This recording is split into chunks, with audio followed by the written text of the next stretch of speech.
नमो अरिहन्ताणं नमो सिद्धाणं नमो आयर्याणं नमो अज्जायाणं नमो लोये शवसाहुणं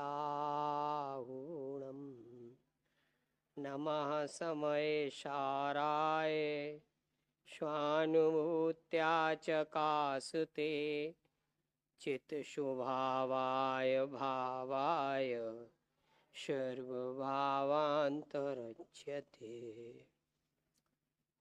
आचार्य कुंद कुंद भगवान द्वारा प्रणीत अध्यात्म का सर्वोत्कृष्ट ग्रंथ समयसार जी विराजमान है।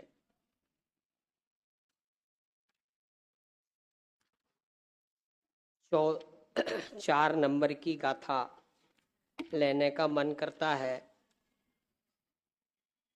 वास्तव में तो 4 नंबर की गाथा संसार के कारण की गाथा है, तो हम संसार के ही कारण की गाथा ले रहे हैं। संसार सागर से पार उतारने के लिए जो 3रे नंबर की गाथा में आचार्य भगवान ने एकत्व की बात की थी, तब शिष्य द्वारा प्रश्न किया गया कि एकत्व की बात तो समझ में नहीं आती, परिचय में नहीं है, इस एकत्व की स्वीकारता कैसे होगी।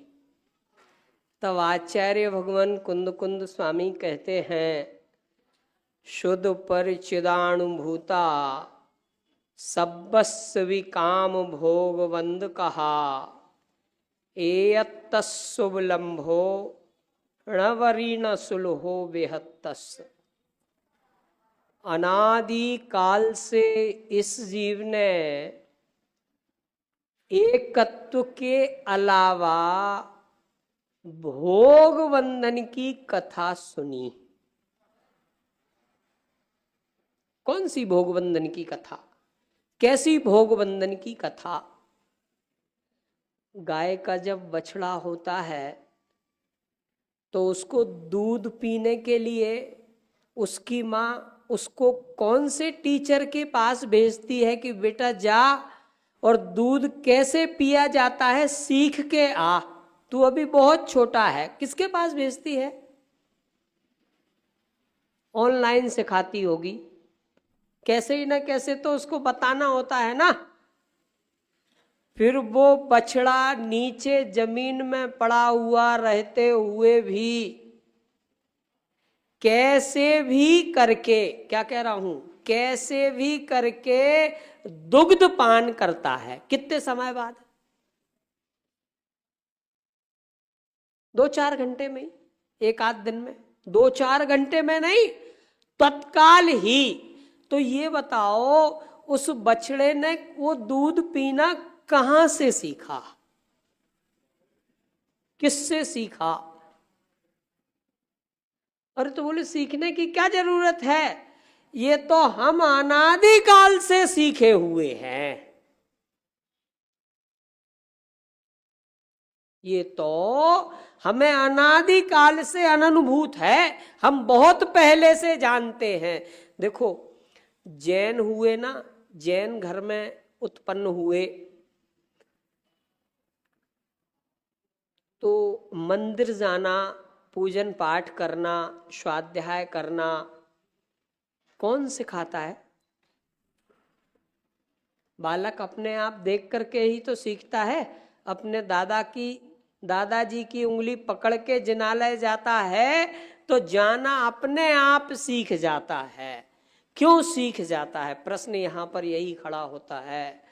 तो 4 नंबर की गाथा में आचार्य कुंद कुंद भगवान कहते हैं, है सर्वश्रुत परिचित अननुभूत भोग बंधन की कथा, पर से जुदा एकत्व की उपलब्धि केवल सुलभ ना।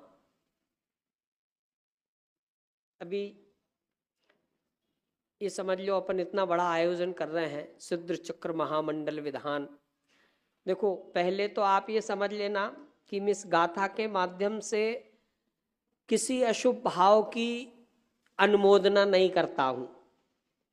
कैसी? देखो जैसे अभी ये कहानी सुनाई कि बछड़े को किसने सिखाया आना जाना खाना पीना, तो ये शास्त्रों में ही आता है कि यदि हम सूकर कूकर की जैसी जिंदगी जी लिए तो कोई प्रयोजन सिद्ध नहीं हो सकता। क्यों? क्योंकि वो तो अनादि काल का परिचय है, उसकी जानकारी बहुत पहले से है। वो अपन जब दुकान से आते हैं और पैसे गिनते हैं तो छोटे बच्चे होते ना, हम गिनवाएं क्या? अभी 2-2.5 साल के ही हम गिनवाएं क्या? नहीं, अभी आप रेड कलर के अलग निकालो, ग्रे कलर के, तो वो निकाल के रखते हैं और वो ये देखते हैं कि सीधे कागज वाला नोट किस प्रकार लगाना। तो वो सीख गए कि नहीं सीख गए? अरे ये तो अनादि काल का सीखा हुआ है। अब समझ लो दूसरे भाषा में, क्रोध, मान, माया और लोभ, ये 4 कसाएं अनादि काल से परिचय में हैं, सदैव हैं। और इनका कैसा वातावरण होता है इनके उदय में, ये बहुत अच्छी तरह से जानते हैं। क्या कहा?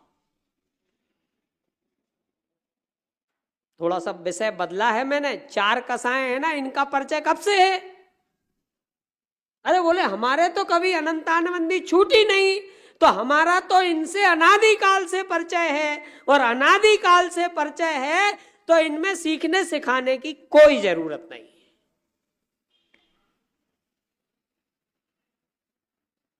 भाई किसके नहीं है अनादि काल से 4 कसाएं? है कोई ऐसा व्यक्ति जिसके अनादि काल से 4 कसाएं ना रही हो? आ रहा है? कोई दूसरा व्यक्ति ख्याल में आ रहा हो तो भी बताओ। नहीं, इनका तो हमारा परिचय है, बहुत अच्छे मिले जुले हैं, एक में एक ही हैं। कभी कोई कसाय कम हुई नहीं ना अनंतानबंदी गई, ना प्रत्याख्यान, ना प्रत्याख्यान, ना संजुलन, ये गई कहाँ है? हमेशा से ही साथ में ही है। अरे तो निगोद गए होगे तो तब भी साथ में, स्वर्ग गए हो तब भी साथ में, नरक में गए हैं तब भी साथ में। अब कौन सी गति बची? अरे ये मनुष्य पर्याय रह गई ना, तो अब है कि नहीं है? है। कब से? अनादि काल से। तो उनका तो हमारा बहुत अच्छा परिचय है। 4 चौको 16 कसाएं जो हुई हैं, ये तो बिल्कुल एक में एक हैं, मित्रवत हैं। अब देखो, अब जो हमारी अशुभ रूप प्रवृत्ति है भैया, अशुभ रूप प्रवृत्ति का कब से परिचय है? किसी को ख्याल है? मुझे ख्याल है कब से परिचय है। अरे अभी मैं पिछली बार नरक गया था ना, तो अशुभ रूप प्रवृत्ति के कारण तो गया था, तो परिचय हुआ कि नहीं हुआ? पहचान हुई कि नहीं हुई? ठीक है भाई, ठीक है, इसको छोड़ो आप, अशुभ प्रवृत्तियों को छोड़ो। अब तो हम मनुष्य गति के जीव हैं और यहां से हमें पूरे चांस हैं अपनी गतियां का अभाव करने का, मोक्ष में जाने का। तो भैया शुभ भाव से कब से परिचय है? शुभ परिणति से। दूसरे शब्दों में कहूं, शुभ भाव में मालूम किस लिए कह रहा हूं? कि बिना देव शास्त्र गुरु की आराधना किए हुए भी जीव स्वर्ग चला जाता है। क्या कह रहा हूं? आपको क्या लगता है? भाई साहब ने कहा था ना कि 13 करोड़ सम्यक दृष्टि है, तो अपन तो इतने सही है। तो ये बात है, हाँ हाँ, इतनी संख्या है और हमें कहां दिख रहे हैं? तो माने हमारा कहने का मतलब ये है कि अशुभ प्रवृत्ति का तो हमारा बहुत अच्छा परिचय है। चलो भाई ठीक है, भैया अशुद्ध अशुद्ध अशुभ परिणति की बात मत करो, शुभ परिणति की बात करो, ठीक है शुभ की कर लेते हैं। तो हमें धार्मिक रहने का परिचय तो बहुत पहले से है। उसका कोई प्रमाण है? बोले हाँ है ना। कब? बोले अभी मैं स्वर्ग गया था। कैसे जाते स्वर्ग? शुभ भावों से, शुभ परिणति से, या दूसरे शब्दों में कहूं कसाई की मंदता से। तो स्वर्ग का भी परिचय है, नरक का भी परिचय है। अब हम थोड़े से और आगे बढ़े, क्योंकि क्या बताना चाह रहे हैं कुंद कुंद भगवान? वो ये कह रहे हैं चौथी गाथा के माध्यम से कि तूने अपने एकत्व माने स्वयं को पहचाना ही नहीं है। क्यों नहीं पहचाना है? क्योंकि तेरा परिचय तो इन विषय कसायों से पुराने जमाने का है। क्या बात आई? अब थोड़े से आगे बढ़ो, शुभ भाव की बात कर लेते हैं। कौन से शुभ भाव? जो वर्तमान में हमारे हो रहे हैं। कौन से हो रहे हैं? कि देव सास गुरु की आराधना के हो रहे हैं। और कौन से हो रहे हैं? सिद्ध चक्र महामंडल विधान करने के हो रहे हैं, पढ़ने के हो रहे हैं, सुनने के हो रहे हैं। तो इन परिणामों की तो अच्छी बात करो। हम इतना सारा खर्चा पानी कर रहे हैं, व्यवस्थाएं कर रहे हैं, 4 लोग विद्वानों की, सब कुछ कर रहे हैं, सुन भी रहे हैं, पढ़ भी रहे हैं, अर्थ भी समझ रहे हैं, व्याख्यान भी सुन रहे हैं। तो इसका क्या है? इसको तो अनादि काल का कह के फ्री मत करो।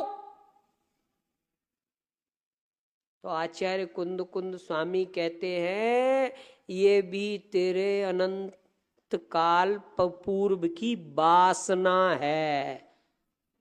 घबराना नहीं, मैंने वासना शब्द कहा है, भावना नहीं कही।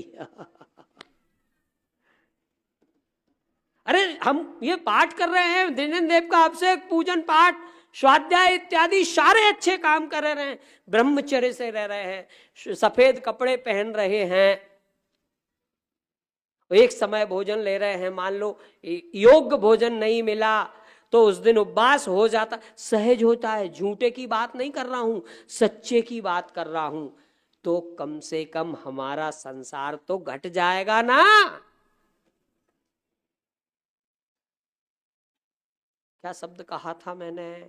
कि ये भी इस जीव की अनादि काल की वासना है। काय की वासना? एक अपनी आत्मा के आश्रय से सुखी होने का निर्णय होने के बाद यही सारी प्रक्रिया भावना है, और अन्य किसी पदार्थ के माध्यम से सुखी होने का प्रयास ये वासना है। कठिन हो गया थोड़ा सा, फिर से यही प्रक्रिया कि मैं, देखो थोड़ा समझना, विषय समय सार जी रखा है तो उसी हिसाब से है। आप ऐसा समझो, हम सब जो आराधना इस समय कर रहे हैं, यदि हमने ये निर्णय किया है कि हम अन्य किसी अपनी आत्मा के अलावा पदार्थ, अन्य किसी पदार्थ का, वस्तु का आश्रय लेकर के सुखी हो जाएंगे, तो ये वासना है।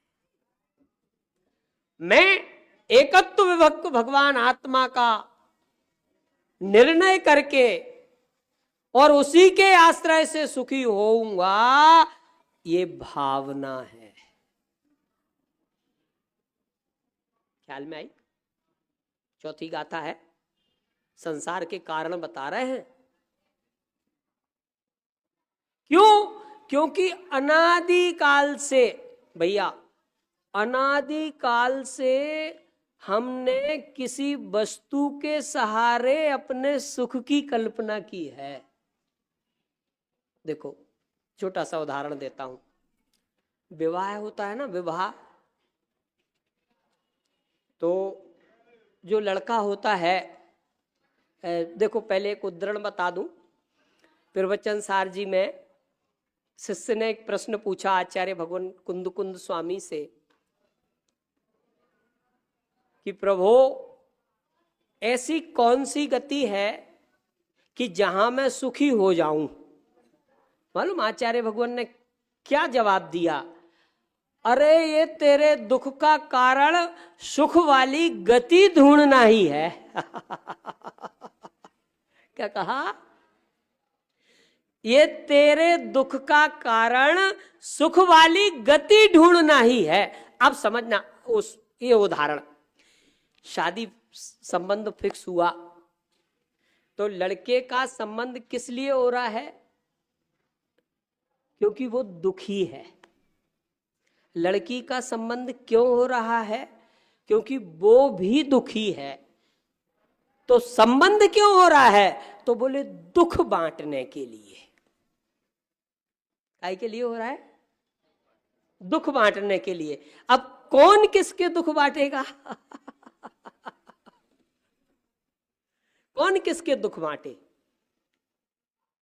जो पहले से दुखी है वो अपने दुख किससे बांटे? ये पहले से दुखी है तो ये अपने दुख किससे बांटे? ऐसे अनादि काल से इन चारों गतियों में किसी न किसी माध्यम से, कौन से माध्यम कह दूं? क्या आप समझ लो?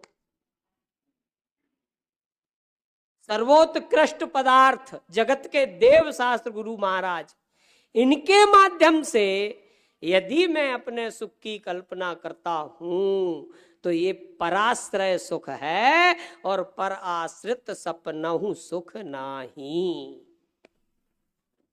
ये चौथी गाथा है। ये चौथी गाथा है। किसके माध्यम से?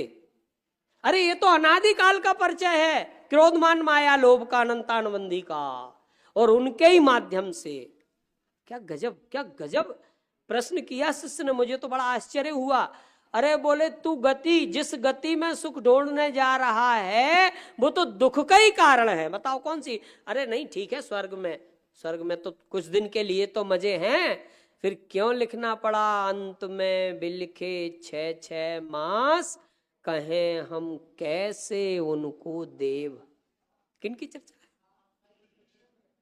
देवों की। यह है चौथी गाथा पराश्रित की। वहां एकत्व विभक्त दिया है ना, एकत्व में अकेला आत्मा, एक अकेला आत्मा। कौन सा? निज वज्र पौरुष से प्रभो अंतर कलुष सब हर लिए। किसके बल पर? उस एकत्व विभक्त भगवान आत्मा के बल पर। क्या करना? क्षण भर निज रस को पीछे तन, मिथ्या मल को धो देता है। क्या करना है? क्षण भर। किसका? किसका?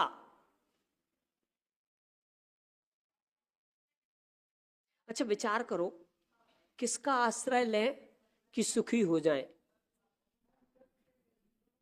ऐसा क्या करें कि सुखी हो जाएं? क्या करें भैया? ये कई जगह अपन मंदिर में जाके अपन ने देखा है, तीर्थ स्थलों पर जिनके बड़े बड़े नाम हैं, उल्टे सीधे सातिया ओम पीछे की तरफ आगे की तरफ बने हुए होते हैं। ये कौन लोग बनाते हैं? सुखी लोग। कौन बनाते हैं? दुखी। काय के लिए? दुख दूर करने के लिए। किनके पास जाकर के? किनके पास कह रहा हूं मैं? जिनके 8 कर्म नष्ट हो चुके और जो सिद्धालय में विराजमान हुए हैं। भैया बात ख्याल में आ रही क्या कह रहा हूं मैं? जिनके 8 कर्म नष्ट हो चुके और वो सिद्धालय में जाकर के विराजमान हुए हैं, उनके पास जाकर के हम वो उल्टे सीधे निशान बना करके क्या कहते हैं कि अगली बार आऊं तो मेरा ये दुख हर लेना। तो फिर क्या करते होंगे? सिद्धालय से भगवान आते होंगे कि यार ये कौन बना गया था, ये कौन बना गया था, क्या करते होंगे? अरे ये चिन्ह बनाना तेरी पीड़ा प्रदर्शित करता है कि तू कितना दुखी है। क्या है उपाय, है क्या? चौथी गाथा में तो तुमने बता दिया कि ये सब झंझट वाली बातें हैं, अनादि काल से इन वस्तुओं का मेरा परिचय है। अकेले सुनना, अकेले अशुभ परिणामों की बात यहां नहीं कह रहा हूं, मैंने पहले ही कहा था, थोड़ी सी बात इसमें अलग कहूंगा। बेशुभ परिणाम भी लेना जिनके माध्यम से मैंने अभी तक अपने सुख की कल्पना की है। भैया क्या कहा? बेशुभ परिणाम भी इस चौथी गाथा में ले लेना, इनसे भी मेरा पुराना परिचय है। हो सकता है भगवान महावीर स्वामी के जीव के साथ कभी हम फुटबॉल खेले हों, नहीं हो सकता क्या?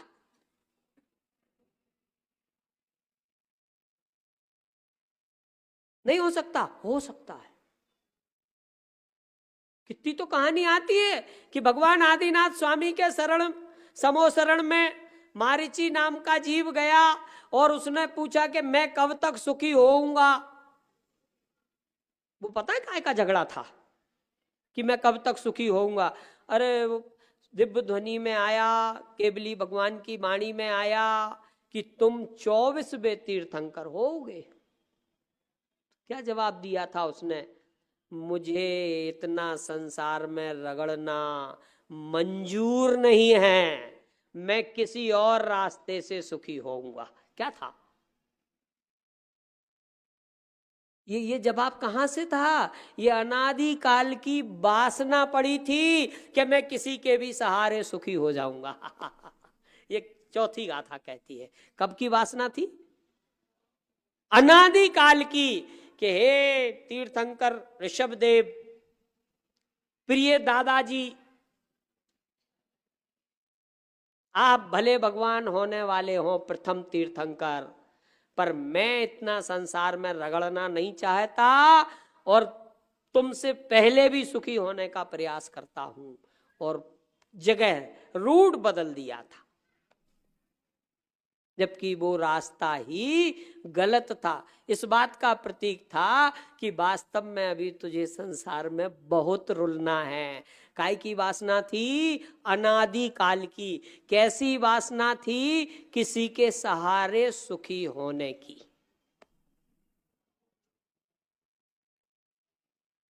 किसी के सहारे सुखी होने की वासना थी। ये चौथी गाथा कहती है। ये अनादि काल की वासना हम सबकी है। भैया पाप मत करो, रात्रि भोजन मत करो, आलू प्याज मत खाओ, अनछने पानी का उपयोग नहीं करो, ये तो हम सब कहते ही हैं, करते ही हैं। तो क्या इतने में सुखी हो गए?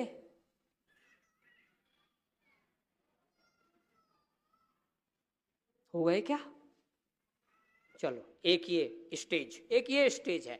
दूसरी स्टेज, भैया प्रातः काल जिनालय आया करो, पूजन पाठ अब से किया करो, थोड़ा सा स्वाध्याय में समय लगाओ। बड़ी मुश्किल से यह नरदेह मानव का मिला, बड़ी मुश्किल से इसका कुछ सदुपयोग कर लो। ठीक है भैया, करते हैं, करने भी लगे। भैया कुछ व्रत उपवास ले लो, ले लिए, फिर कुछ और व्रत बढ़ाओ, बढ़ा दिए, अब क्या होगा? अरे वही तो कुंद कुंद आचार्य भगवान कह रहे हैं कि ये सब तो तेरी अनादि काल की वासना पड़ी हुई है। पंडित जी इतना आगे मत बढ़ो, आपने व्रत दिलवा दिए और फिर भी कह रहे हो अनादि काल की वासना पड़ी है। वही तो हम नहीं कह रहे, आचार्य कुंद कुंद भगवान कहते हैं, एकत्व विभक्त भगवान आत्मा को जानने की बात कहते हैं। क्या कहा था? निज वज्र पौरुष से प्रभु काय से जीते? अंतर कलुष। अंतर कलुष क्या होते हैं? मोह राग देश। बाहर क्या प्रक्रिया है, कैसा वातावरण है, इससे कोई फर्क पड़ने वाला नहीं है। और अगर अंदर का वातावरण गलत हो, तीव्र हो, कसाएं तीव्र हो, तो क्या सुखी हो सकते हैं? देखो 2 जगह तक आए हैं। एक अशुभ भावों की ओर, एक शुभ भावों की ओर।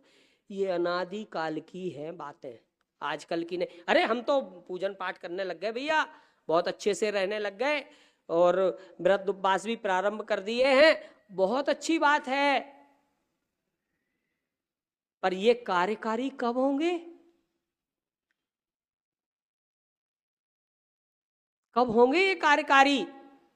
देखो, स्वच्छंदता के लिए नहीं कहता हूं, भरत चक्रवर्ती को कितना समय लगा था केवल ज्ञान प्राप्त करने में? दीक्षा के बाद एक अंतर्मुहूर्त और ज्यादा। तो ये व्रत उपवास नियम वगैरह हुए होंगे कि नहीं हुए हैं? अरे एक नहीं हुए, 100% हुए, कोई सा भी बाकी नहीं रहा। अरे हमने तो देखा ही नहीं उनके, अरे अपने में रम गए, जम गए, समा गए, यही तो व्रत उपवास है। देखो, जिनके 3 का, पहले से ही ले लो, बस 5 मिनट में समाप्त करता हूं। जिनके एक कसाय चौकड़ी का अभाव हुआ, सुनना भाई बहुत ध्यान से, उनके अन्याय, अनिति और अवक्ष का त्याग हुआ। भाई सब, एक कसाय चौकड़ी के अभाव वाले का, मोक्ष मार्गी जीव की बात करते हैं। जिनके 2 कसाय चौकड़ी का अभाव हुआ, उनके क्या हुआ? अन्याय, अनिति, अवक्ष के त्याग के साथ साथ व्रत प्रारंभ हो गए। क्या हो गया? अपन कहते हैं ना, पंचम गुण स्थान व्रती श्रावक, व्रती श्रावक, उनके व्रत प्रारंभ हो गए। अब जिनके 3 कसाय चौकड़ी का अभाव हुआ, उनके क्या हुआ? बोले अन्याय, अनिति, अवक्ष का त्याग तो हो ही गया था, व्रत भी प्रारंभ हो गए थे। और जिनके 3 कसाय चौकड़ी का अभाव हुआ है, वो मुनि धर्म अंगीकार करके निज स्वभाव साधन द्वारा, किसके द्वारा? किसके द्वारा? निज स्वभाव साधन द्वारा मुनि धर्म अंगीकार करके अपने मोक्ष मार्ग में आगे बढ़ते हैं। अब भैया किसमें क्या दिखा? जिसके एक कसाय चौकड़ी का अभाव हुआ है, क्या वो मोक्ष सीधा जाएगा? क्या उसके 2 कसाय चौकड़ी का अभाव नहीं आएगा? क्या मुनि धर्म अंगीकार नहीं होगा? होगा। बिना हुए हम कैसे स्वीकार करें कि ये व्रती हैं, कि ये मुनिराज हैं, ये मोक्ष मार्गी हैं, ये सीधे साक्षात सिद्ध भगवंत हैं। अंदर की परिणति, अंतर कलुष सब हर लिए। हर अंतर कलुष माने एक कसाय चौकड़ी का अभाव, 2 कसाय चौकड़ी का अभाव, 3 कसाय चौकड़ी का अभाव, साक्षात मोक्ष मार्गी है। कितना समय लगना है? तो बाहर तो ये अवस्था दिखने वाली है और अंदर अंतर कलुष सब हर लिए। किस बल पर? किस बल पर हरे गए सब? निज बल से जीता प्रभो, मोह सुभट सब काम, ऐसा ही कुछ है। अपन कहते हैं ना, जिस पंथ चले भगवंत वही आचरिए। अब बताओ भैया, भगवान कौन से पंथ चले? देखो, जिस वस्तु से, जिसके आश्रय से मोक्ष मार्ग प्रारंभ हुआ, उसके ही आश्रय से मोक्ष मार्ग पूर्ण होगा। क्या कहा? जिसके आश्रय से। किसके आश्रय से? मेरे स्वयं के आश्रय से। मैं ज्ञानानंद स्वभावी हूं, किसी से प्रभावित होने वाला पदार्थ नहीं हूं। अन्य कोई द्रव्य मेरे न सहाय है न दुखदाई है। इस बल के साथ एक कसाय चौकड़ी का भाव, 2 कसाय चौकड़ी का भाव, 3 कसाय चौकड़ी का भाव और सिद्धावस्था। बाहर क्या दिखा? अन्याय, अनिति, अवक्ष का त्याग दिखा, व्रत दिखे, मुनि धर्म दिखा, और अंदर क्या रहा? अंदर क्या रहा? अंतर कलुष सब हर लिए। ये कब? अंदर के बल से। ऐसा ही बड़ी महत्वपूर्ण गाथा है, बहुत कम समय में अपन ने उसको स्पष्ट करने का प्रयास किया है। तो उस एकत्व विभक्त भगवान आत्मा का आश्रय हम लेवें, मैं ज्ञानानंद स्वभावी हूँ ऐसा निर्णय करें, और उत्तरोत्तर क्षण भर निज रस को पी चेतन से प्रारंभ करके उसी में रम जावें, जम जावें और समा जावें, उत्तम चारित्र प्रकट करें। ऐसी मंगल भावना के साथ मैं अपनी बात समाप्त करता हूं।